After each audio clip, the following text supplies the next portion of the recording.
अच्छा, यहाँ पे तो ममता दीदी की टेंशन एफआईआर की है, लेकिन लखनऊ की केजीएमयू में टेंशन धर्मांतरण को लेकर है। वहां पर भारी बवाल मचा हुआ है। डॉक्टर आंदोलन पर आमादा है। लेटेस्ट अपडेट यह है कि डॉक्टर्स ने अपनी हड़ताल फिलहाल 24 घंटे के लिए टाल दी है। केजीएमयू में हड़ताल नहीं होगी। कल केजीएमयू के vice chancellor professor Sonia Nityanand CM Yogi Adityanath से मिलने पहुंची। योगी को उन्होंने लव जिहाद मामले और केजीएमयू में हुए बवाल की पूरी रिपोर्ट सौंपी। मुलाकात के बाद वीसी ने डॉक्टर्स से हड़ताल न करने की अपील भी की। इसी के बाद यूनिवर्सिटी के डॉक्टर्स, कर्मचारी और मेडिकल छात्रों की संयुक्त समिति ने कहा कि पुलिस को वो आज टाइम दे रहे हैं।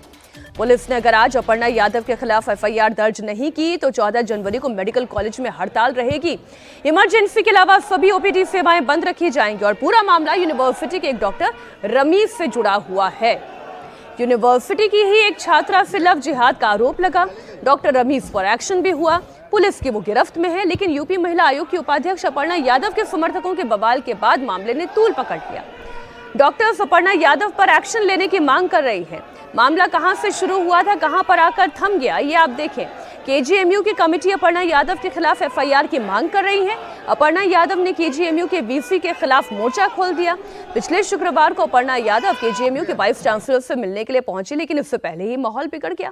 अपर्णा यादव के साथ आए समर्थकों ने विश्वविद्यालय में हंगामा कर दिया। तोड़फोड़ का आरोप भी लगा, लेकिन अपर्णा यादव का दावा यह है कि उनके साथ अभद्रता की गई। अब वीसी अपने पापों को छिपाने के लिए तमाम आरोप लगा रहे हैं।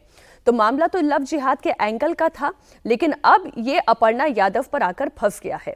इस पर अवधेश जी देखिए, ये तो अभी तक वीसी का त्याग पत्र होना चाहिए था। आखिर वो जो रमीज है उसने पहले एक डॉक्टर के साथ ऐसे ही किया है और वो प्रमाण आ गए हैं उसका। वो तो गर्भवती भी हो गई, वो दूसरी जगह चली गई है, एक दूसरी लड़की के साथ है हुआ और इसने शिकायत करने की कोशिश की। तो वहाँ रेजिडेंट डॉक्टर, डिपार्टमेंट में पैथोलॉजी डिपार्टमेंट, सब ने इसी पर दबाव डाला दबाने के लिए। अगर एक अस्पताल में केजीएमयू में हो रहा था तो उसके लिए वीसी या बाकी थोड़ा भी रिस्पॉन्सिबल है कि नहीं है। अपर्णा यादव को क्यों जाना पड़ा? जब वहां आने लगे कि इस तरह के और भी मामले हो सकते हैं, तो महिला आयोग की उपाध्यक्ष के नाते एक महिला के उत्पीड़न पर वहां जाना, जानने की कोशिश करना, अगर उसकी कोशिश में बाधा डाली गई तो पॉलिटिकल वर्कर है वो आंदोलन करेंगे।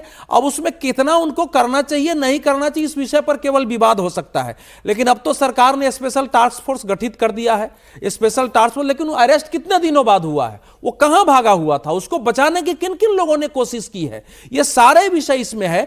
डॉक्टरों का गुस्सा के इतने से है कि अपर्णा यादव के लोगों ने आकर के वहां जो नारे लगाए, थोड़ी अभद्रता की, थोड़ी तोड़फोड़ करने की कोशिश की, वो केजीयू के कल्चर में नहीं है। तो क्या केजीयू के कल्चर में ये था? ये सारे सवाल उभरते हैं कि आखिर केजीयू में इस तरह की घटना एक रेजिडेंट डॉक्टर कर रही है। अब पता चल रहा है कि बहुत सारे लोगों को इसकी जानकारी थी, लेकिन किसी ने मामले को दबाते रहे हैं। तो इसलिए आप हड़ताल कर रहे हैं, तो आपको भी सोचना चाहिए कि हमको क्या करना चाहिए। अब तो मामला उभरेगा, लेकिन उत्तर प्रदेश में आप देखो कि समय समय पर उत्तर प्रदेश में योगी आदित्यनाथ जी की सरकार है, समय समय पर इस प्रकार के लव जिहाद के, धर्मांतरण के ऐसे ऐसे मामले हैं जिससे डर पैदा होता है। आप छांगुड़ का एक तंत्र देखो, एक कंप्लीट उसने कॉर्पोरेट कंपनी बना रखी थी धर्मांतरण की, जिसके लिए फाइनेंसर की व्यवस्था है, जिसके लिए चार्टर अकाउंटेंट है, प्रशासन है, रोड है, उसकी ट्रांसपोर्टिंग है, उसके पासपोर्ट बनाने वाले हैं, वकील है। ऐसे ऐसे मामले आते हैं। कॉलेज में हो रहा है, लखनऊ के कॉलेज में। तो अगर योगी आदित्यनाथ जी की सरकार में है तो और सरकारों की क्या स्थिति होती। लेकिन दो लाइन में सुनो, पश्चिम बंगाल पर ही बोलूंगा। आप कल्पना करो, अगर उस केस में क्या होगा, ईडी का वो अलग बात है, लेकिन ईडी को सामान्यतः कानून के तहत वो सरकारी पैसे को निकालने की कोशिश करती है जो हवाला से गए हैं। अगर वहां जाकर के कोई मुख्यमंत्री, तो जाहिर है कि उस पैसे को लूटने की कोशिश है आपकी, और अगर उसकी गिरफ्तारी होती तो एक प्रकार से अपहरण कहलाता हुआ। तो ये केवल सरकारी काम में दाखिला नहीं है, ये बिल्कुल सरकारी खजाने के पैसे को जो वापस लाने की कोशिश है, उसको बचाने की एक प्रकार से लूट और डकैती थी। उसकी अपहरण की कोशिश वहां हुई थी। अगर वो कार्रवाई करता, उसके साथ मारपीट होती, उसकी अरेस्टिंग क्रॉसिंग हो जाती। तो ये तो सुप्रीम कोर्ट जो भी करे, लेकिन केंद्र सरकार को, जो मुख्यमंत्री खुलेआम कर रही है कि गृह मंत्री हमारे कृपा से निकलते हैं होटल में, इससे लॉ एंड ऑर्डर का क्या प्रॉब्लम हो सकता है बड़ा। तो केंद्र सरकार को भी एक्शन लेने का समय है इस आधार पर कि इनकी लोकप्रियता बढ़ जाएगी। हम 356 355 यूज करते हैं, वो मायने नहीं रखता है। ममता बनर्जी यहाँ से डरेंगी या और एग्रेसिव हो जाएंगी, उन्होंने अपने कार्यकर्ताओं को संदेश दे दिया कि तुम जैसे करते थे रिगिंग वैसे करो, हम एक कंपनी के साथ खड़े हैं, सबके साथ खड़े हैं, ये उनको संदेश देना था और उन्होंने संदेश दे दिया अपने लोगों को चुनाव में।